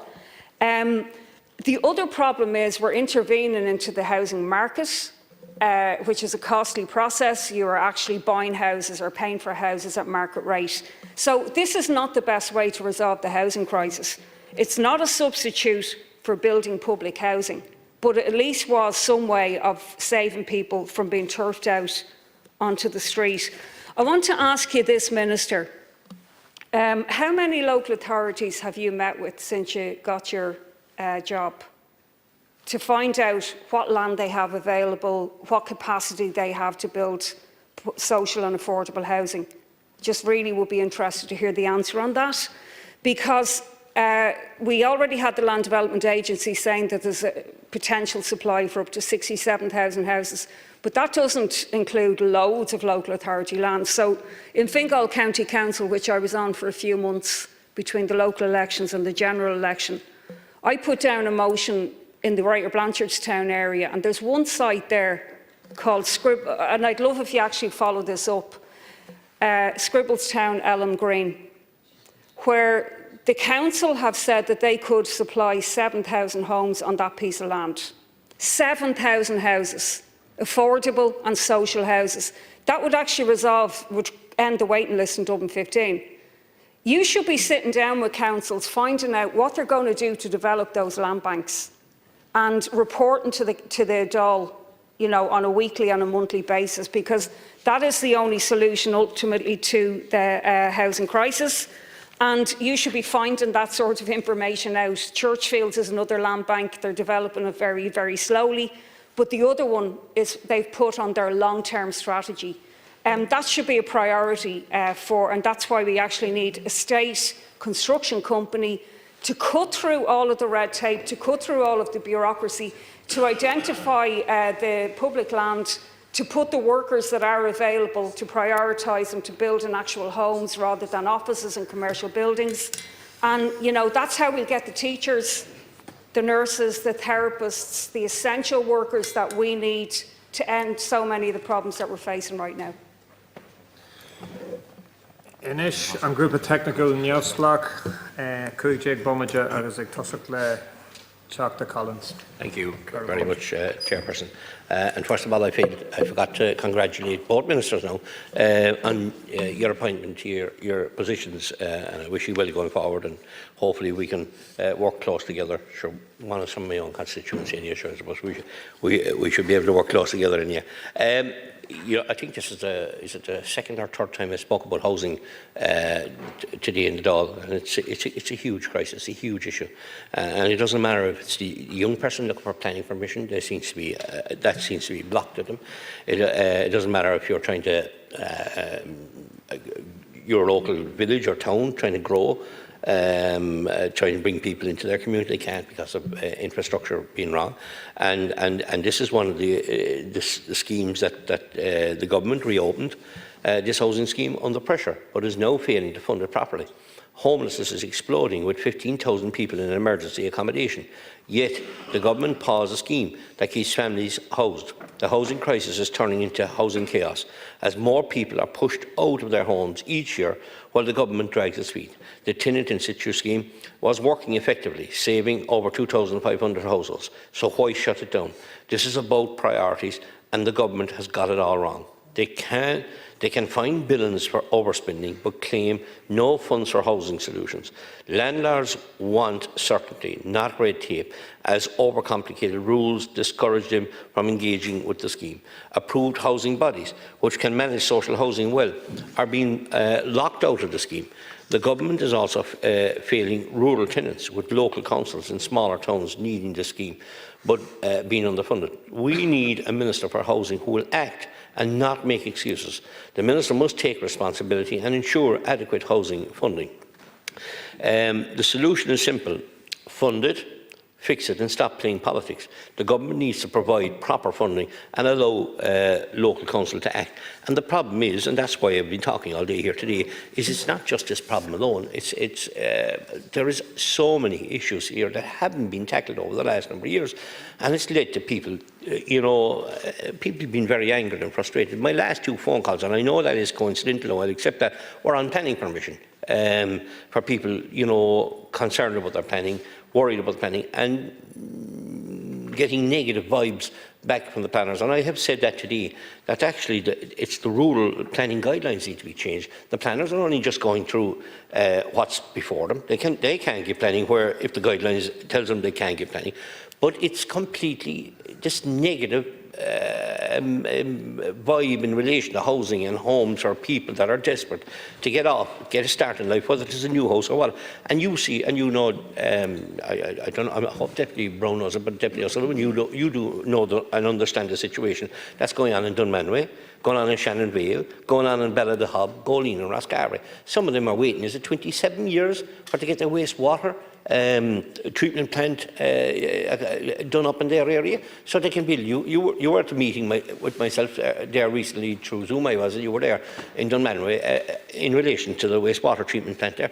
They cannot build a house there, and there's no future. Like 2020, maybe 30 or 2035ish, or maybe 2040, we'll be at workshops every day of the week. Well, if I hear any that old palaver coming out of their mouth, the bottom line is, the money isn't there, or the money isn't going there. And that's the problem with Dunmanway, and that's the problem with Shannon Vale, and that's the problem with Roscarry, and that's the problem with Goleen, and that's the problem with Ballydehob. And Ishgare are walking away scot-free. And I have called continuously for the last, I think, 5 business meetings, and I will again tomorrow morning at the business meeting, that we need time to discuss Ishgare and Irish Water, basically, and the problems that exist in relation to Irish Water, and the fact that there's no delivery of proper delivery services. And we have to, I think I have another minute, I have 4 minutes in total, we have to really look into this matter and see why isn't the funding being made available. Why can't we look at a developer to deliver the wastewater treatment plant, seeing as Ishgare can't deliver the wastewater treatment plant? And Minister, I'd love for you to get up and say, OK, you're dead right. We're not going to be able to do Dunmanway, Shannon Vale, Ballydehob, Goleen and Roscarry in the next 12 months. But we can put a deadline as to when it's going to happen. So is it going to happen in 2030, 2040, 2050? Good God, these people deserve to know where they're going with their towns and villages. Well, raw sewage is pouring down into Shannon Vale, into a local play park there. It's astonishing. It's astonishing that the EPA are closing a blind eye, Ishgare are closing a blind eye, and the people are left there with no home. So I can go back to Dunmanway this weekend and tell them that maybe in 2032 or maybe in 2040 they're guaranteed that they will have a proper infrastructure put in their town so they can develop their town further. Right, we're a minute then. Thank you, Chair. And I'd like to congratulate Deputy O'Sullivan, or Minister O'Sullivan, on his position. Delighted to see his Cork man elevated. And I know you've been working very hard in your constituency, and don't worry, because I know Deputy Collins has taken on extra staff because I know you're not in the constituency anymore, and he'll be looking after all the necessary needs from Goleen all the way up. So there's no need to panic or worry. Minister, I know what a good worker you are. I have to say, the Tenant in-Situ scheme, and I praise the Sinn Féin organisation for bringing this to the House, has been a great success. And what you're proposing, and the changes that you're proposing, from the victory and the success of Tenant in-Situ, you're snatching from the jaws of victory defeat. It's working. It's working very well. Since last October, we've had no movement on Tenant in-Situ in Cork City. 40 families. And why do people want to be in Tenant in-Situ? Very simple. You have children based in the community, you have your sports clubs, you have all your necessaries around you, all your supports, and yet you're expected to vacate a house when a landlord is selling and off you go, abscond to somewhere else, or go into homeless services. The reality here is that I wanted to make you aware of one particular couple who lost their house in 2008. Through no fault of their own. They lost their house from the mismanagement of the Fianna Fáil administration at the time. Then what happened is that they're now renting accommodation. They were recently told that they'll have to vacate that property or will have to try and arrange the tenant in situ. Cork City Council can't engage because they don't know what's happening in the department. Nobody is making a decision. A cheque hasn't been signed since October. You're looking at a situation where civil servants don't particularly like this scheme and they're influencing the minister. It really is a case of Sir Humphrey inside in the department and a bumbling minister or ministers that are not capable of making a decision. Not capable of realising that something that works, that something that is good, one of the only things that is good coming out of the housing department, one of the only things that's coming good. We'll get rid of that too, lads. We might as well be a complete failure. Absolute complete failure seems to be the rhetoric of this government. And it's just simply not good enough. You're not listening to your own elected representatives. Have you heard the people on the back benches talking? If you listen to them, but I know you've been concentrating on your phone for most of the time, Minister. But when you listen to your own party, what they're saying, and what your backbenchers are saying, and what they're telling us in the corridors, we're all telling you the truth. We're all telling you the truth. We're telling you what's working, what's not working, and you're not listening, nor do you have any interest in either being in this House, listening to what's been said tonight, or to your own TDs. It's a disgrace. Joke. Dr. Lawless. Minister, and I do welcome the opportunity to speak on the motion, and I want to thank Sinn Féin for bringing this motion here this evening. The Tenant in-Situ scheme was actually working quite well in Mayo up to recently, but over the past year it has been paused entirely. And I've had a number of constituents who have actually agreed terms, agreed a sale deal with Mayo County Council. And they agreed that over a year ago, Minister, and they're still waiting in the line. They're still waiting to effectively know what's happening without really any update or correspondence or very little communication. Meanwhile, the eviction notice that is now about to be served is about to happen, and the landlord is essentially saying, well, since we don't know what's happening, we have to now return to the private to the private sale. So, Minister, we need clarity and we need to move on this quickly. It's over a year now for many of my constituents who've agreed a deal, and yet there's no information from government. It's unacceptable, and this should have change of the scheme. It needs to happen, and we need to have clarity in relation to it very, very quickly. But the scheme is working, and I would ask you, Minister, to ensure it continues into the future. But I do believe, Minister, it does represent a broader point. And the broader point is that this government has lots of schemes. And they may sound well in media and interviews and so on, but the detail in terms of the schemes are incredibly lacking. So the Tenant in-Situ scheme, paused now for over a year in Mayo.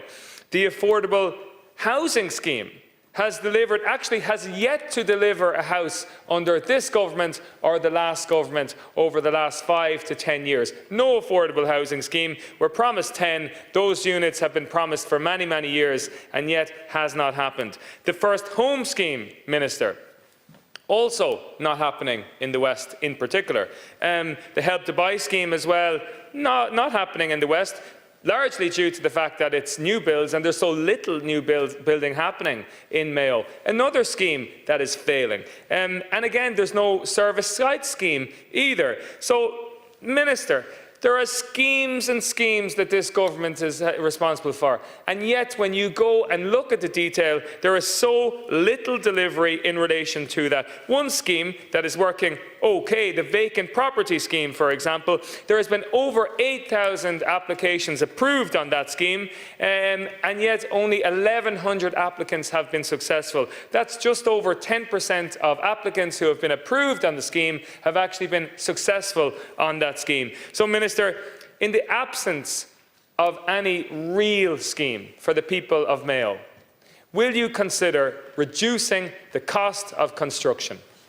Because I've spoken to many builders over the last number of months, and they've told me they're pricing jobs, and families, couples, young people, they can't afford to build. They're going to builders, they get planning permission, they have tender documents, and they just can't afford it. And over the last number of years, timber, for example, has increased 70% from 2021 to 2022. Concrete increased almost 50% in 2021 to 2024. Cement increased almost 60% during that time. And what has your government done to address this? Nothing. Absolutely nothing. VAT, you've taken in over €3 billion last year. Carbon tax, excise, customs, defective concrete block levy, all of these things are actually preventing young people in Mayo and right across the country building their own home. Minister, in the absence of your schemes, because they're not working, will you please address the issue of cost and construction costs for young couples? Because the government's taking the lion's share, and you can do something, and you must do something to address this. The Tenant in-Situ acquisition scheme may have been a temporary measure initially, but it's one which has proved absolutely necessary in protecting some of the most vulnerable in our society. It was by no means perfect, but bureaucratic ineptitude at both national and local level led to it being a lot less than it could have been. I've had multiple examples of small landlords with long-standing tenants who are extremely concerned about what will happen to the individuals and families who are facing homelessness as a result of their property being sold. And in many cases, Minister, these people had no option but to sell because of their own financial pressures. They saw the Tenant in-Situ scheme as a win-win, but many owners who submitted the properties in good faith were hampered by concerns over funding or massive delays in the processing of applications. They had to give up. Now, government delays in funding and changes to the scheme have added to the huge uncertainty. In numerical terms, it has taken many potential housing units off the market, but in human terms, it has caused devastation to many families. Not only are so many families needlessly facing homelessness now, but in South Dublin, as of last month, and it was mentioned by other deputies in relation to their county council areas, in South Dublin as of last month, all the homeless hubs were full up. So once these tenants have to leave, where are they going to go? It's shocking and it's outrageous. So we're coming into the second quarter of this year and we still don't have proper guidelines in terms of how the revised scheme will work. We have a lot of platitudes, but no certainty. And with no certainty, you have less property owners willing to take a risk, especially with no clarity on timescales or on refurbishment works and the 2-year rule on the property, where a family could have been renting for over a decade. The Tenant in-Situ scheme, of course, is a relatively costly way to keep a roof over people's heads. We know that. But in the absence of any meaningful action on the macro level, it's a lifeline for so many families. The government's motion contains a lot of weasel phrases and passing the buck over to local authorities. We simply need more funding, more certainty and a time limit on the applications process, which can drag on and over 9 months in some cases, sometimes up to a year. So in essence, this government needs to do better. You've listened to this motion, you've listened to the contributions, and I hope that you will take note. Gurv Mágwah Galir. Inis Oireachtas an Oireachtas agus an Ara. Thank you, Cathaoirleach. And I thank the deputies for your contributions. Firstly, as my colleague Minister Sullivan has stated, it is a clear focus of this government to increase the supply of new-built social and affordable homes. Increasing the overall housing supply is key to addressing the housing challenge and preventing and ultimately eliminating long-term homelessness. That being said, I would like to assert this government's commitment to the continuation of the second-hand social housing acquisitions programme, and in particular more focused and targeted tenant in-situ acquisitions. It is important to note that the tenant in-situ acquisitions are part of a wider acquisitions programme for social housing, including acquisitions for older persons and persons with a disability, exits from homeless services, and buy or renew acquisitions which tackle vacancy. I am acutely aware of the potential situation being faced by households in receipt of social housing supports under HAP and RAS, who receive a no-fault notice of termination. As a government, we understand the urgency and the need to ensure these tenants are prevented from entering homelessness. We will continue to work with local authorities to address these challenges and implement policies that will make a positive difference. This government recognises the importance of tenant in-situ acquisitions as a key measure in preventing homelessness. We also recognise how these acquisitions positively benefit vulnerable tenants who receive a no-fault notice of termination from their landlord. Since the extension of the acquisitions programme, officials from my department have engaged with local authorities to ensure these updated measures are communicated clearly and promptly to local authority staff. These engagements are focused on ensuring the efficient continuation of targeted acquisitions by local authorities, and I want to be clear in reasserting the commitment of this government to the acquisitions programme and to point out how the actions carried out to date demonstrate that commitment very clearly. While there is still much to do, the Sinn Féin motion and opposition inputs here this evening do not fairly represent the efforts and progress made to date. The motion asserts that the acquisitions programme was suspended and is intentionally being restricted. But as Minister Sullivan highlighted at the outset, since 2020, almost 7,000 homes have been acquired and just over 3,100 homes have been acquired in 2023 and to Q3 2024. These numbers clearly highlight the success of the acquisitions programme as a key measure in preventing homelessness and makes clear that such acquisitions were not suspended at any time. I would also like to note that this government has provided funding for the continuation of the programme in 2025 to ensure momentum can be maintained. For 2025, the programme is supported by funding of €325 million, and the provision of a capital funding allocation to each local authority will promote best practice and will result in greater flexibility in the response to these local needs. This flexibility will enable local authorities to decide on the most appropriate action to prevent homelessness in each case. These measures further demonstrate this government's commitment to addressing and preventing homelessness through tenant in-situ acquisitions.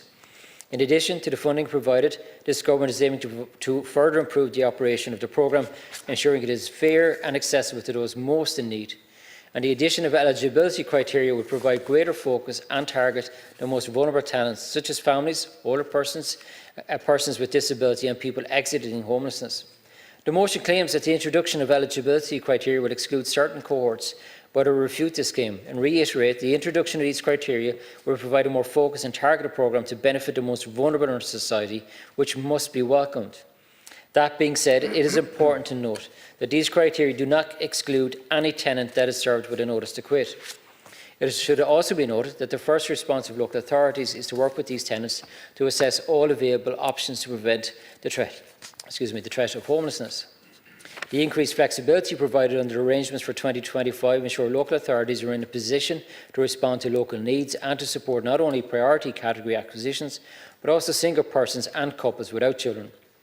The government is committed to providing a targeted, fair and equitable programme to ensure the availability of these benefits for those most in need. And I do think some of the mental gymnastics that has gone on from the opposition here today is actually quite extraordinary. Like Sinn Féin's own housing policy from only November 2024 proposes reducing the tenant in-situ acquisitions programme down to 800 over the next few years. Nobody from Sinn Féin highlighted that there today, so they didn't, but there's a clear intention to reduce it. I don't understand the difficulty from Sinn Féin in terms of insisting that the landlords be registered with the RTB. Surely that is good policy. Or that the property be up to standard. These are properties that are being let out by landlords. What is Sinn Féin's difficulty with ensuring that these landlords keep these properties up to proper standards? What is Sinn Féin's problem with prioritising children, people with disabilities and older people? Because that's what you're objecting to in your motion, so it is. Labour went to even more extraordinary lengths to try and make a point. They want tax breaks for these landlords, even where these landlords might be operating outside of the Residential Tenancy Board. An extraordinary statement from Labour here today, so it is. It's a pity they didn't wait for the response, but anyway, we won't go there. Tabling this counter-motion, I would like to reassert that the intended review of the second-hand acquisitions programme that will be carried out in 2025 will aim to build on the progress to date and further improve the programme by way of appropriate policy making. We will continue to work tirelessly to address these challenges and implement policies that will make a positive difference. In conclusion, I would like to reassert the Government's commitment to a targeted programme and to highlight that this programme is already addressing the concerns raised. The progress made today provides evidence of the effectiveness of the second-hand acquisitions, and by implementing the improved arrangements for 2025, this Government aims to build on this success. Government is clear in its commitment to the core principle that everybody should have access to a home. We accept that there is more to do, but as my colleague Minister Sullivan has already said, the Government is fully dedicated to addressing the housing crisis through the necessary measures, which include the continuation of the tenant in-situ acquisitions. It remains a priority for this Government to prevent homelessness and to help those in emergency accommodation to exit as soon as possible. We will continue to work with the local government sector to maintain progress, and I look forward to working with everyone in this chamber to ensure continued success. Thank you, Ciarán. Right, inis Sinn Féin agus Teachta Maighton Gá Bómaide. Minister, I wish you both of you well in your new roles. I would like to thank my colleagues in Sinn Féin for bringing this relevant and important tenant in-situ PNB to the floor of the House this evening. The tenant in-situ scheme is a vital tool in the prevention of homelessness and has been a saviour to many families across the country. Since April 2023, the tenant in-situ scheme alone has saved over 2,500 households from the sickening prospect of losing a roof over their heads, or being at the mercy of a system that is overwhelmed and broken due to dealing with the sheer volumes of evictions and notices of termination. In my own county of Wexford, 52 households have been benefited from this scheme since 2023, 13 in the Wexford district, 14 in the Scorty district, 12 in the Gorey district, 12 in New Ross District and 1 in Rosslare District. Without this scheme, those families and individuals would have ended up in hostels and in overcrowded emergency accommodation centres, or granny's box room flat or room, as if they're lucky. Minister, I would like to ask that the new proposed criteria by the Department of Housing be fully re-evaluated and returned to the current rules. Under new proposals, a couple without children will be excluded. Single citizens will be excluded. A property must be at least 2 years in the social housing support scheme, and the Housing Department also is removing the ability of councils to exceed the set targets. Plus, the councils will not be able to reclaim refurbishment costs. Surely these measures, to put it mildly, are downright unfair, discriminatory and restrictive in nature, disavowing a large cohort of single people and couples from a scheme that could prevent them from becoming homeless. Figures show that the highest cohort of people seeking social housing in fact is single people. To reduce any funding to local authorities and introduce restrictive access measures to the Tenant in-Situ scheme in a time of housing emergency is bad policy and will result in more people becoming homeless. The Department must roll back and remove their new discriminatory restrictive proposals and increase the necessary staff to process applications in an efficient and timely manner. Again, Minister, we see rents averaging €1,423 in my own county and an increase in rents of 5.7% nationally, year on year in. So, Minister, I'd just like to ask deputies to note the fault lines in the Department, new proposals and support this Sinn Féin bill. Thank you. The most recent homeless figures issued in January show a significant rise in the number of people and families who are homeless. Homeless figures have reached record levels and stand at an overall total of 15,286, of which 4,603 are children. Over the last number of years, a large number of landlords have been leaving the rental sector. Estimates show that between 2021 and 2023, roughly 40% of landlords have left the market. The Tenant in-Situ scheme has operated successfully for 2,500 households since April 23, which represents thousands of men, women and children who would otherwise have been made homeless. This is a plus for both the families who would otherwise be homeless and also for the landlords. However, a large degree of uncertainty has been created and is causing unnecessary delays because of the lack of clarity on funding and the new rules being introduced, which will be more restrictive and make it more difficult for people to avail of the scheme.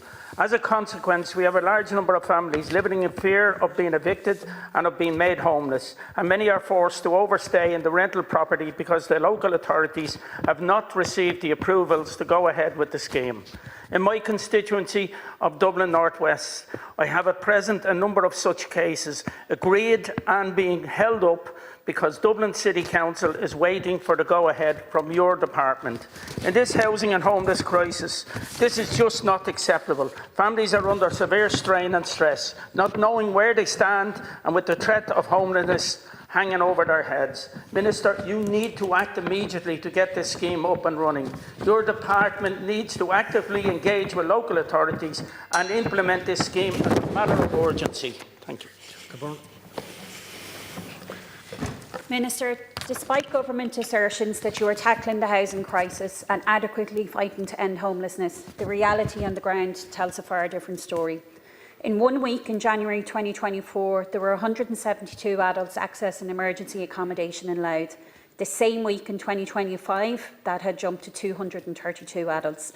That is a stark 35% increase in those needing emergency accommodation in the space of just a year. By any definition or metric, that paints a picture of abject failure to tackle homelessness in Louth by this government. As a former county councillor and chair of Louth County Council's Housing Strategic Policy Committee, I know the impact and real-life positives the Tenant in-Situ scheme had for those lucky enough to be approved. And still, the requests by tenants who have been served notice to quit by the landlords who want to sell their properties are coming in thick and fast, daily and weekly. But for some reason, this scheme that has actually delivered and allowed people to stay in their homes has been suspended since the end of last year due to the failure of government to agree the funding and targets for 2025, with hundreds of applications left pending without a decision due to uncertainty and lack of funding. That delay has put people out of the homes that in some cases they rented for years or even decades, and in turn causing homelessness. This decision by government will cost the taxpayer more in the long run, as those that will have to leave their homes will most likely end up in emergency accommodation. You must provide local authorities with their capital allocations and targets for 2025 as a matter of urgency. Allow them to process all outstanding applications and reopen the Tenant in-Situ scheme without restrictions to new applications. This is your first big policy decision, Minister, and I'd urge you not to oppose this motion or back the government amendment, as the proof in what government policy delivers is clear.